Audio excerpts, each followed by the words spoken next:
Welcome students.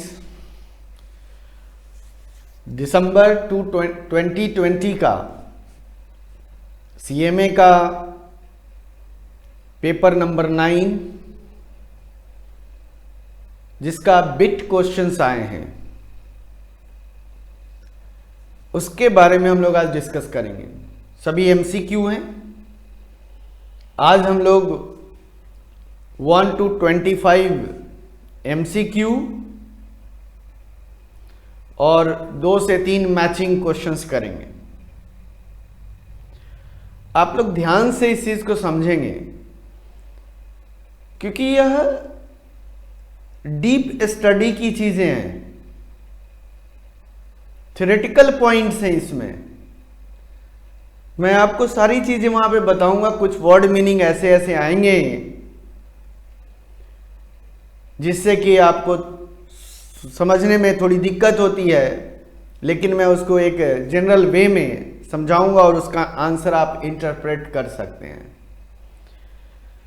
क्योंकि MCQ का कोई दायरा नहीं है। एमसीक्यू कहीं से भी कुछ भी बन सकता है, आप लोग ये ध्यान रखेंगे।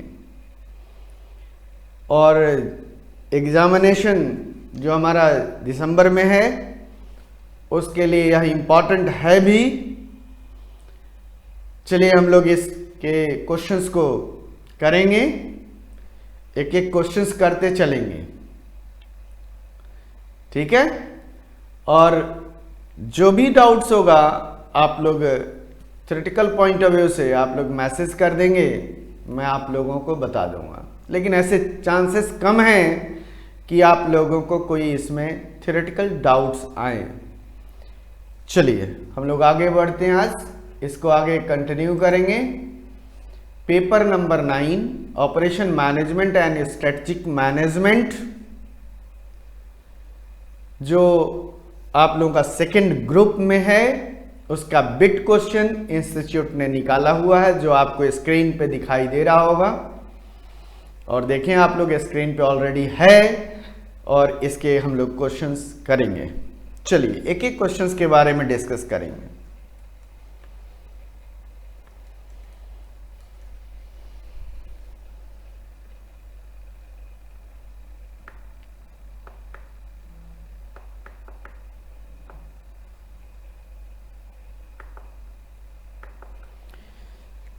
Question number 1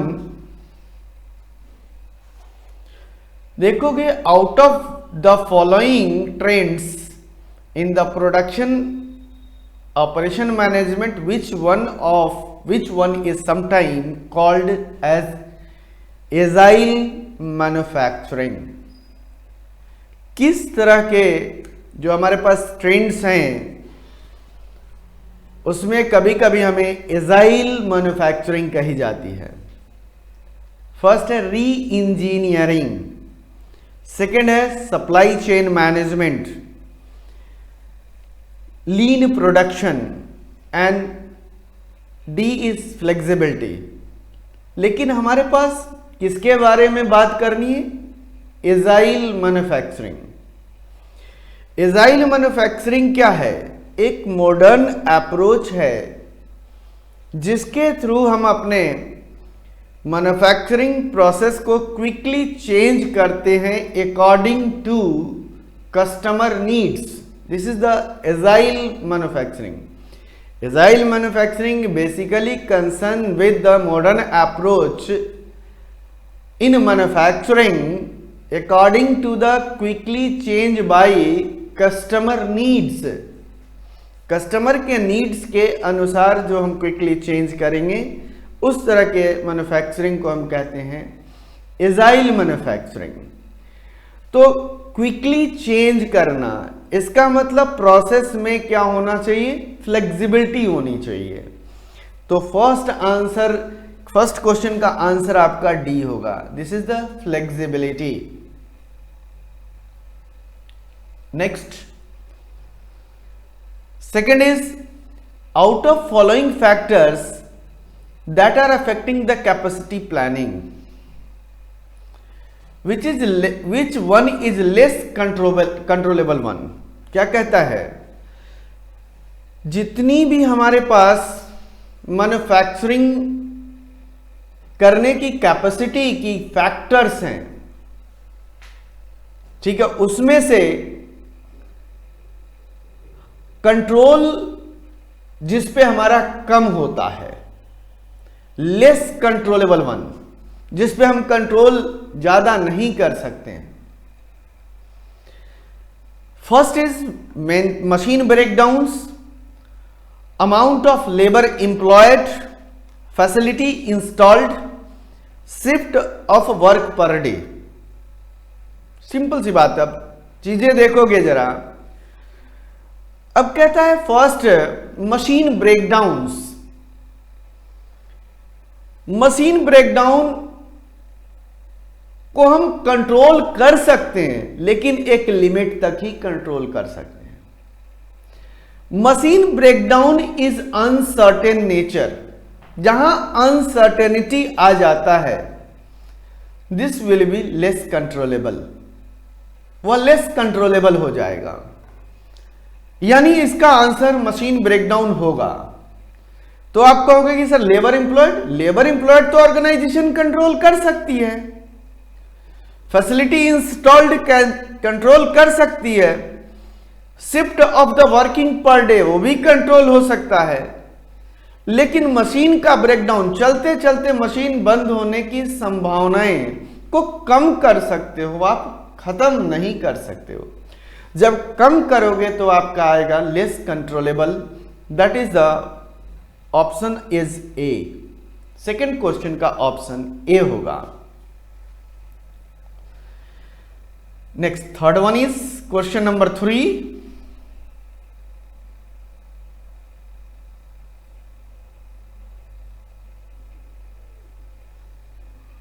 question number 3,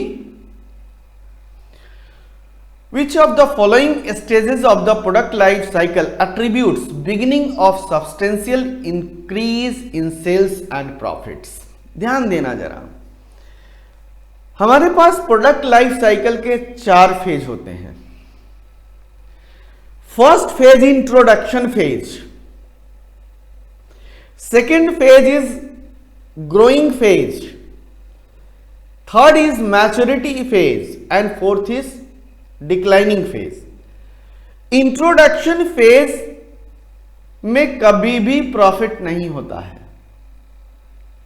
growing phase से सेल इंक्रीज होगी और प्रॉफिट भी इंक्रीज होती है।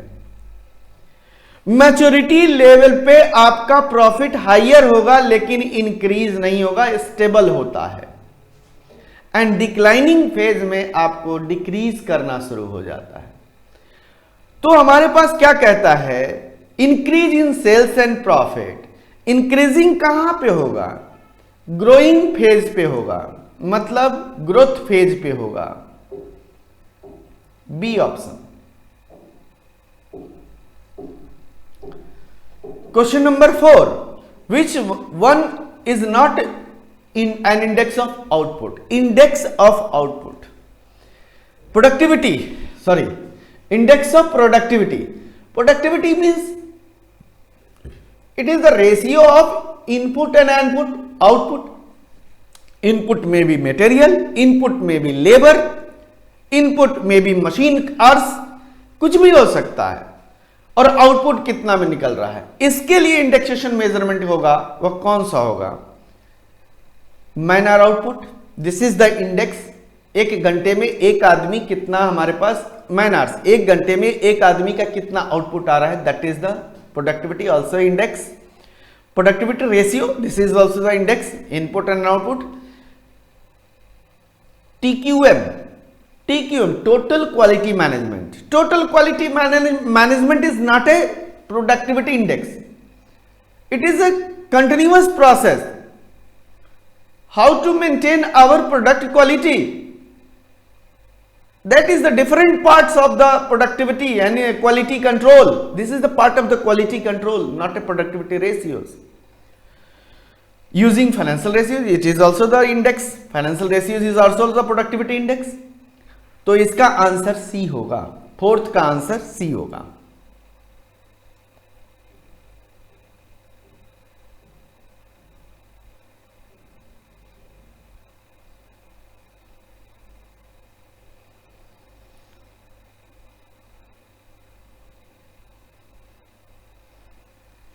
Question number 5, the time by which an activity can be rescheduled without affecting the other activities preceding and succeeding called as, ध्यान देना, preceding और succeeding।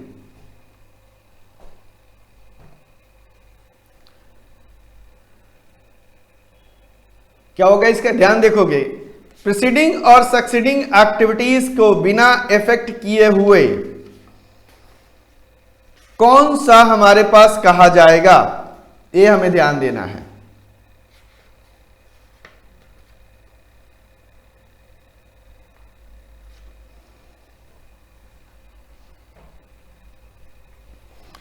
Preceding और सक्सीडिंग, ध्यान से यहां पे दो चीजें हैं। हमने प्रोजेक्ट मैनेजमेंट में, आप लोगों ने थोड़ा सा ध्यान दोगे जरा, प्रोजेक्ट मैनेजमेंट में हमने, मेरी क्लासेस अगर किसी ने भी चाहे यूट्यूब चैनल पे देखा हो, वहां पे भी है हमारा प्रोजेक्ट मैनेजमेंट के कुछ लेक्चर्स, उसमें भी हमने डिस्कस किया हुआ है। नॉर्मली हम जो और भी हमारे पास है उसमें, अगर जो मेरे स्टूडेंट्स हैं उन्होंने, अगर मेरे क्लास में मैंने फ्लोट बताया था, टोटल फ्लोट। टोटल फ्लोट क्या है? It is the amount of time by which an activity can be manipulated. Manipulated means it will be rescheduled, manipulated without affecting the floats of the activities. जितने भी activities हैं उसके floats को बिना effect किए हुए अमाउंट ऑफ टाइम मैनिपुलेट कर रहा हूं, चाहे वो प्रोसीडिंग हो या सक्सीडिंग हो। अगर मेरा सक्सीडिंग एक्टिविटीज को बिना इफेक्ट किए हुए अगर हमारे पास है, that is the free float कहते हैं। प्रीसीडिंग एक्टिविटीज को बिना इफेक्ट किए हुए हम मैनिपुलेट करें, that is called independent float. लेकिन यहां पे इस क्वेश्चन में देखोगे, without affecting the other activities preceding और सक्सीडिंग, पिछले एक्टिविटीज का और आगे की एक्टिविटीज को बिना इफेक्ट किए हुए, that will be the total float. थोड़ा सा यहां पे आंसर्स में ध्यान रखना है। यहां पे हमारे पास सिर्फ प्रीसीडिंग होता तो मैं इंडिपेंडेंट फ्लोट कर देता, लेकिन यहां प्रीसीडिंग एंड सक्सीड और सक्सीडिंग, या तो प्रीसीडिंग या तो succeeding.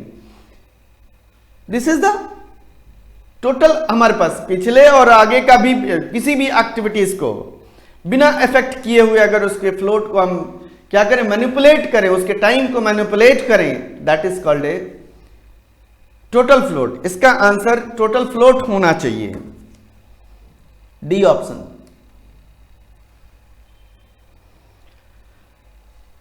Question number 6, reliability and per unit cost. Reliability and per unit cost of which of the following spare are less? Reliability, जिसकी गुणवत्ता और विश्वसनीयता ज्यादा हो। रिलायबिलिटी यही होता है ना, फेलियर होने के chances come.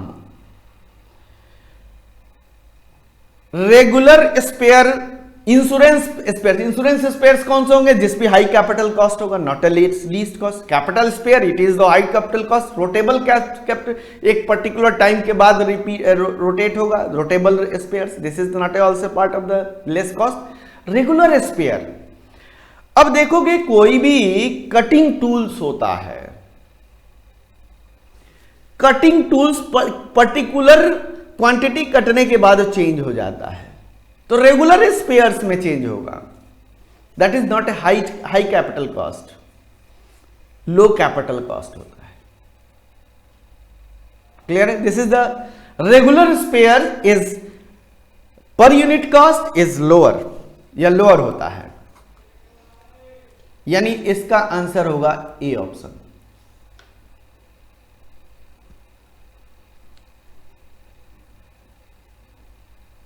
Seven, the lead time, आपका EOQ का पार्ट आ गया। The lead time is the time क्या आंसर होता है? लीड टाइम क्या होता है? It is the time between the placing order and receiving the material, यही तो लीड टाइम है आपका। देखो डी ऑप्शन है, time between the placing order and receiving material is the lead time, this is the lead time.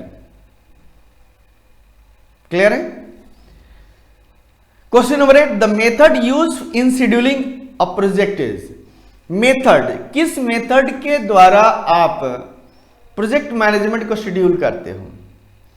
Breakdown orders, outline master programmes, PERT CPM, this is the answer. By which method we can analyse the network?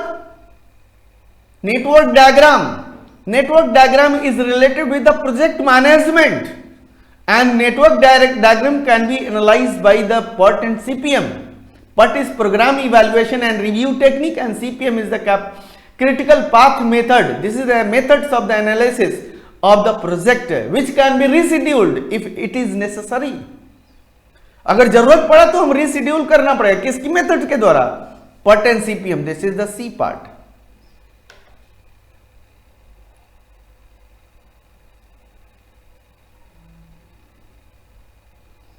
Question number 9. Question number 9. Material requirement, MRP, Material Requirement Planning. आपको हमने classes में भी हम कहते हैं कि abbreviated word आप लोग ध्यान रखेंगे। एब्रिविएटेड देखो आगे, MRP, Material Requirement Planning, MRP, Material Requirement Planning. Next, question number 10. One of the important chart used in program in control, program control, program को कंट्रोल करने के लिए, शेड्यूल करने के लिए, चाहे वो प्रोजेक्ट मैनेजमेंट हो चाहे शेड्यूलिंग हो, Gantt chart. Gantt chart is the important chart to control the schedule the work project, या हमारे प्रोग्राम को कंट्रोल करने के लिए गैंट चार्ट यूज करते हैं.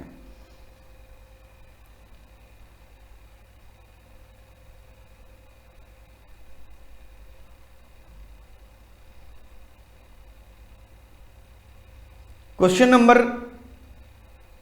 11.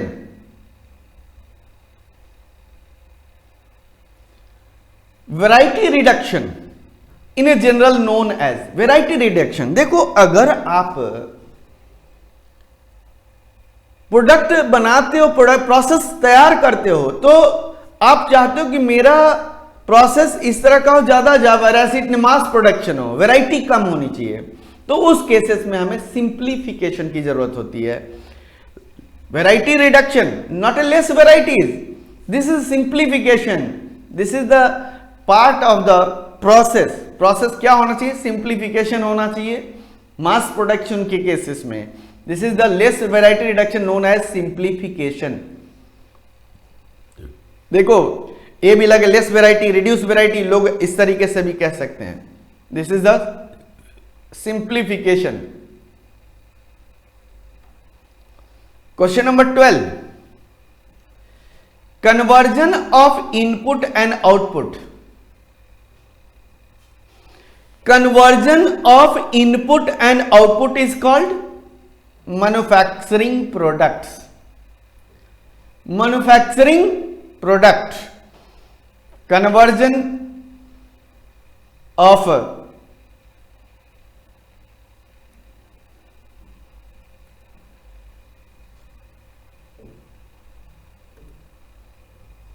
conversion of input and output is called manufacturing of product. लेकिन अगर कह दिया जाए a platform, a system on which input is converted into the output, the system on which input is converted into the output, the answer will be operating system. ध्यान रखना आप लोगों को. मैं यहां एक चीज और बता दिया आपको. Question number 13.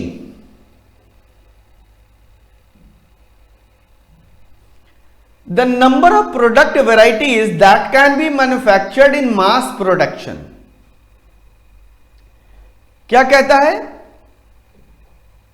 Number product varieties that can be manufactured in mass production, mass production होना चाहिए। तो क्या हो जाएगा, few varieties in a large volume, volume large होगा, वेराइटी कम होंगे, that will be the mass production.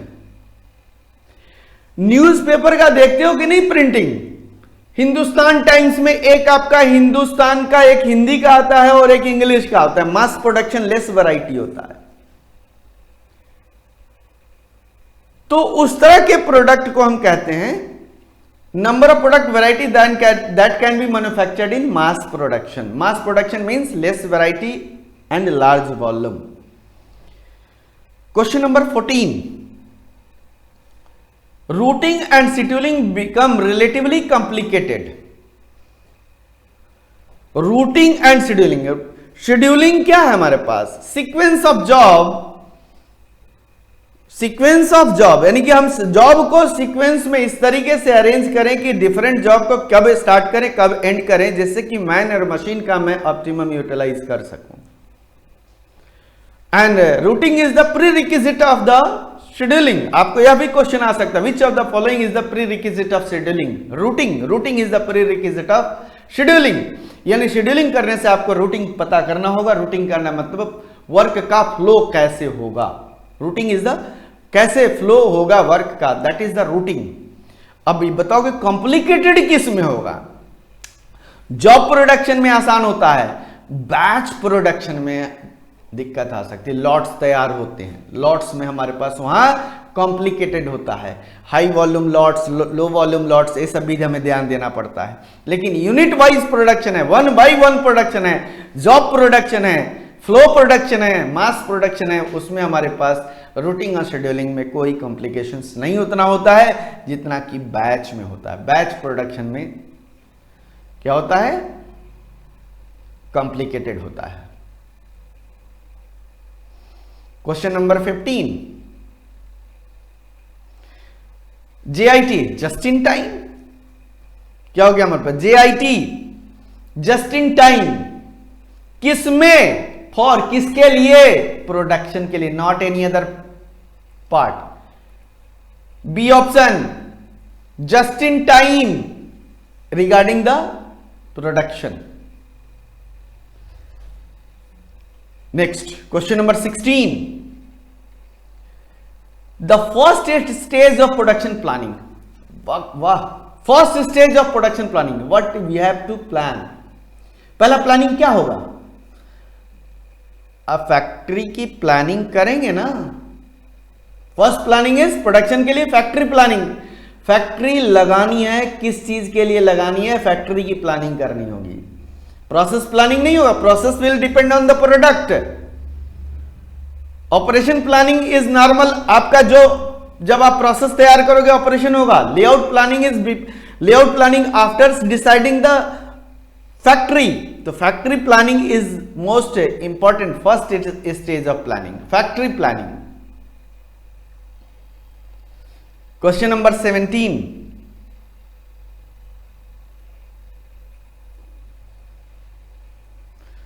Scheduling. Scheduling deals with the number of jobs to be done on a machine. Number of machine, देखो number of jobs to be done in machine. This is not a sequence. This is not scheduling. This is a sequencing. Number of machine tools used for duties. No, this is number of machine tools. नहीं. Different material used in product. नहीं, ये भी नहीं है. Fixing up a starting and finishing time. Scheduling क्या कहता है? When the job will be started and when it will be finished. And it can be used for maximum utilization of man and machine. Man and machine को maximum time utilize की जा सके, ये तो हमारे पास आएगा, इसका डी ऑप्शन होगा।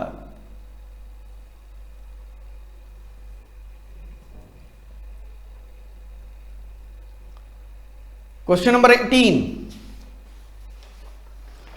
क्वेश्चन नंबर 18,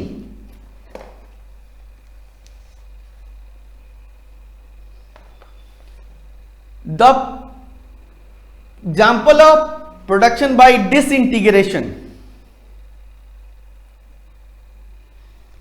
Disintegration, मतलब एक एक पार्ट करके हमारे पास होगा।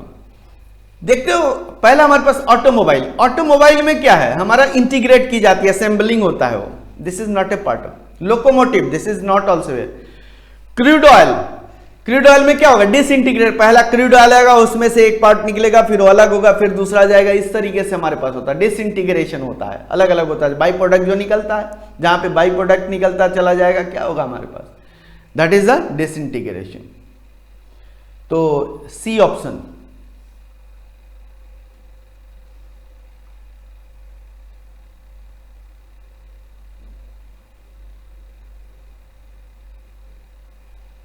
नाइनटीन,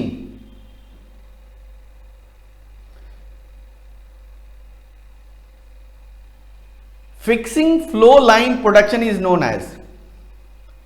फ्लो लाइन, हमने क्या कि वर्क का फ्लो कैसे होगा, इसके लिए प्रोडक्शन में बताना है, this is the routing. Routing हमने अभी क्या बताया define, routing describe the flow of work, this is the routing, यानी D option, D option. Question number 20,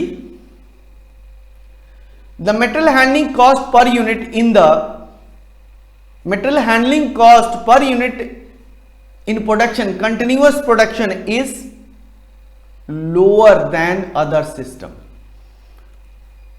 कम होता है material handling cost continuous production system में कम होता है। एक डिपार्टमेंट से दूसरे डिपार्टमेंट पे ले जाने का जो खर्चा होता है, this is called a material handling cost, continuous production system में कम होता है, this is the B option. 21, total station time divided by cycle time into number of work station into 100, this describes the efficiency, on which efficiency, line efficiency, this is the formula of line efficiency, this is the formula of line efficiency, A option होगा इसका। चलिए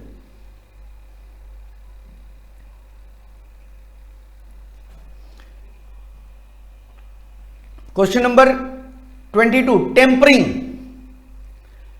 tampering क्या है, tampering एक process है, iron में हम इस चीज को यूज करते हैं, हार्डनेस, इस सब के लिए, ब्रेकेबल होना, मोल्ड हो जाना, वो किसके द्वारा होता है, टेम्परिंग के द्वारा होता है। टेम्परिंग किससे कैसे होता है, देखो कभी भी कोई भी चीजें को अगर थोड़ा सा पूरा हीट कर दो और ठंडे पानी में ले जाकर हैमरिंग करोगे तो टूट जाता है, तुरंत ठंडे पानी में डाल दोगे, तो ये एक तरीके का हीटिंग ट्रीटमेंट है, this is the heating treatment, यह हीटिंग ट्रीटमेंट होता है।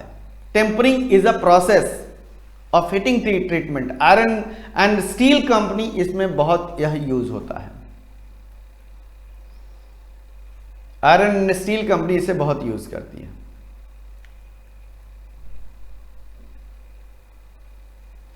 Twenty 23, for the production planning, production planning क्या होना चाहिए,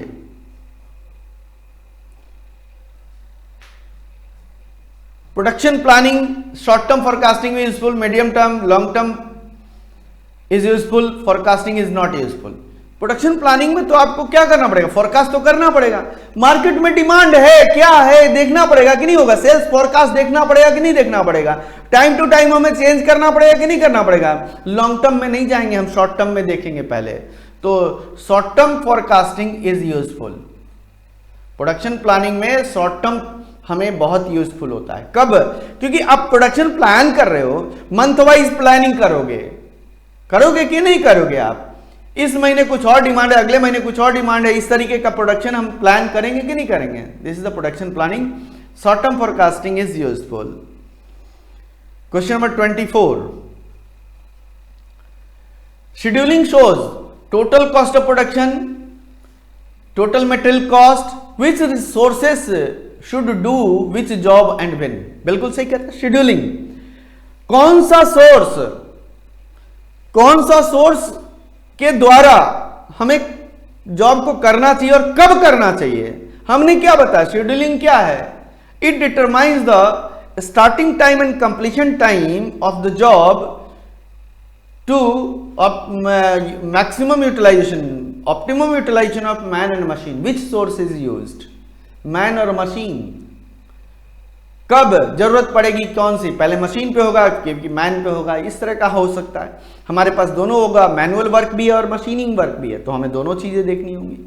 तो शेड्यूलिंग क्या कहता है? Shows which source should do job and when. Fifth, linear programming is a technique used for determining production program, not a plant layout, product mix। हमने definitions में, अगर आप लोग हमारे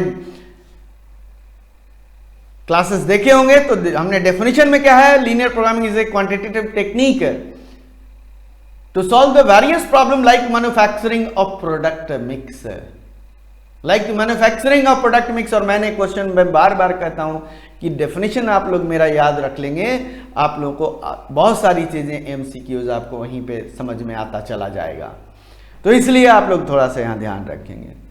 तो प्रोडक्ट मिक्स होगा आंसर इसका। तो 25th का आंसर सी। तो हमने अभी 25 बिट क्वेश्चंस किए, अब आते हैं हम लोग मैचिंग पे। हम लोग मैचिंग भी 2-3 मैचिंग भी कर लेते हैं, जरा 2 मैचिंग भी कर लेंगे, जरा देखते हैं क्या क्या है मैचिंग में भी।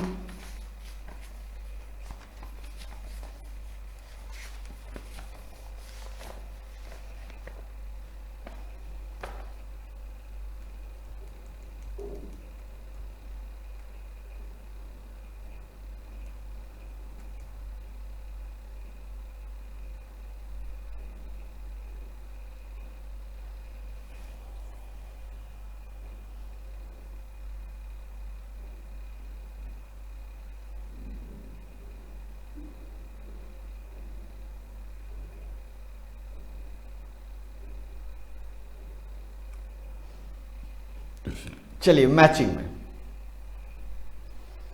Match the following column. पहला मैचिंग कॉलम 1 में देखो 6 हैं और कॉलम 2 में भी है, आप लोग ध्यान से लिखते भी चले जाएंगे। आपके पास तो आप लोगों ने निकाल ही लिया होगा बिट क्वेश्चंस को। सबसे पहला aviation fuel. Aviation fuel, fuel मतलब हवाई जहाज में जो ईंधन यूज होता है, this is the aviation fuel. कहां से होगा? क्रूड ऑयल से हम लगेंगे, करेंगे कि नहीं करेंगे? क्रूड ऑयल का प्रोसेसिंग कहां पे? किसको क्या कहते हैं? प्लांट को रिफाइनरीज कहते हैं। तो इसका आंसर डी होगा, यानी फर्स्ट का मैचिंग डी के साथ में होगा।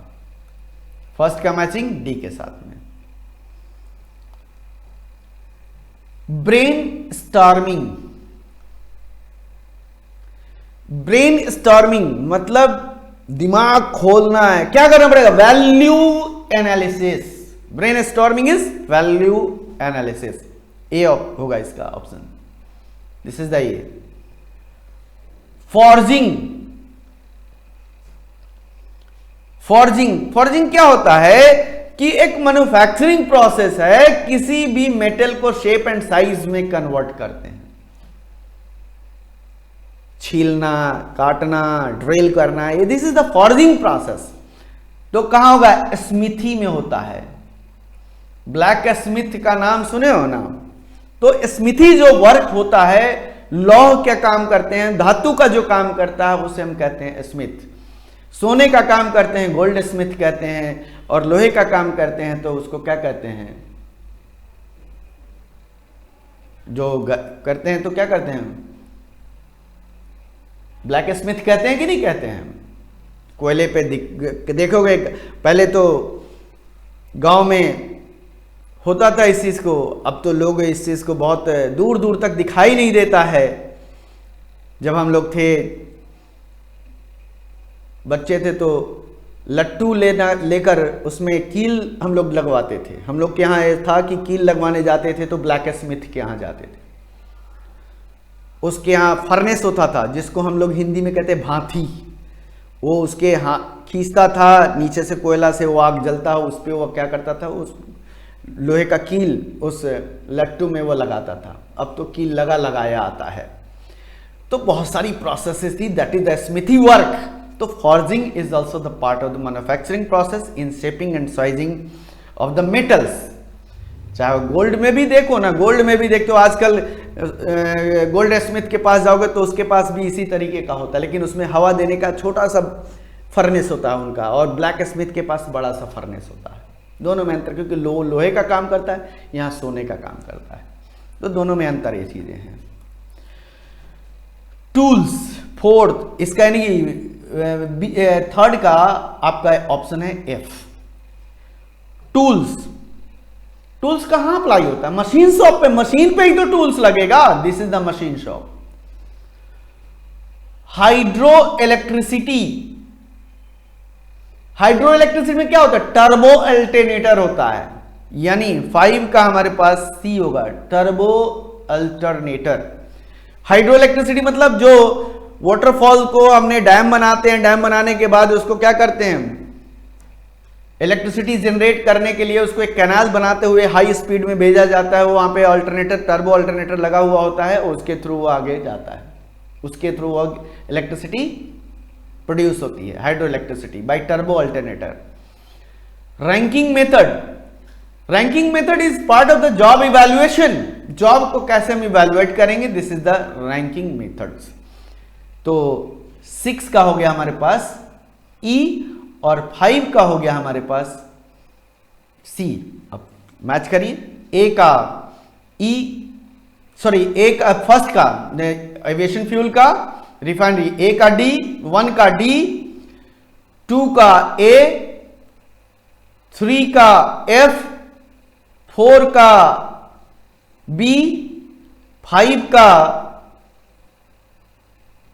सी और 6 का ई।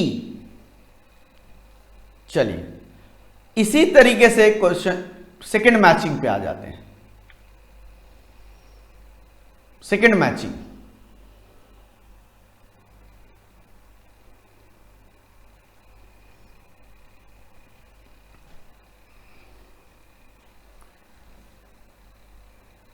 First is Kanban. कानबान क्या है? कानबान एक प्रोसेस है जिसके थ्रू हम किसी भी जॉब को शेड्यूल करते हैं। This is the scheduling.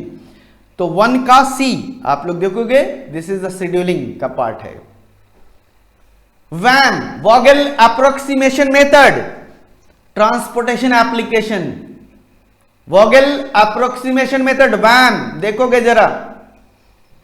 ब्रॉचिंग देखोगे, सॉरी सेकंड का वैम हो गया, सेकंड का ए।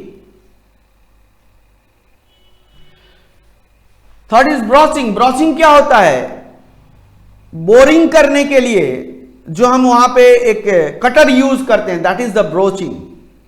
दिस इज द ब्रोचिंग, छेद करने वाला जो होता है ब्रोचिंग कहा जाता है।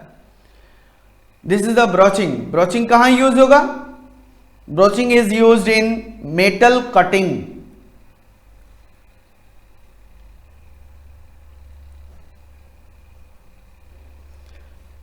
टूल्स, मशीन शॉप, बिल्कुल। रैंकिंग मेथड, जॉब इवैल्यूएशन, अभी हमने बताया। इसी तरीके से third matching,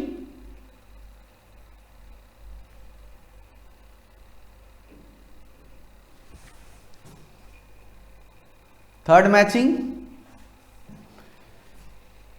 first is linear programming. देखोगे प्रोडक्ट मिक्स डिटर्मिनेशन, बिल्कुल सही, अभी जो हमने डेफिनेशंस में ही पढ़ा है।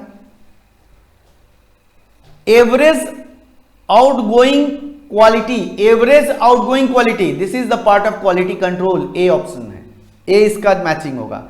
फर्स्ट का डी, सेकंड का A. Value analysis, third is value analysis. Value analysis का क्या होगा? Cost control. ब्रेन स्टॉर्मिंग में होता है वैल्यू एनालिसिस, कॉस्ट कंट्रोल करना है। फोर्थ इज प्रोग्राम, यानी कि थर्ड का बी है, programme evaluation review technique part, project planning. This is the fourth का E. Network analysis, network analysis is crashing. क्या करेंगे? क्रैशिंग हमारे पास क्या है? नेटवर्क एनालिसिस के अंदर आएगा। कौन सी जॉब को कब मुझे कितना कम करना चाहिए जिसके कॉस्ट बढ़ेगा घटेगा, that is the network analysis. तो 5 का सी क्रैशिंग, यानी 1 का डी, 2 का ए, 3 का बी, 4 का ई और 5 का सी, आपका ये मैचिंग है। आज हम लोग 25 बिट क्वेश्चन का एमसीक्यू किया और 3 हमने मैचिंग किया। नेक्स्ट वीडियो में हम लोग और आगे 25 एमसीक्यू एंड 3 मैचिंग और करेंगे। इस तरीके से 4-5 वीडियो में मैं यह पूरा मैचिंग और एमसीक्यू को कंप्लीट कर लूंगा। फिर 1-2 क्लास में हमारे पास वो क्या आ जाएगा, खत्म हो जाएगा आपका ट्रू फॉल्स। वो भी हम सारी अपलोड करेंगे यूट्यूब पे आप लोगों के लिए। चलिए ओके, थैंक यू। आप लोग मेहनत करिए, लगे रहिए इस चीज को।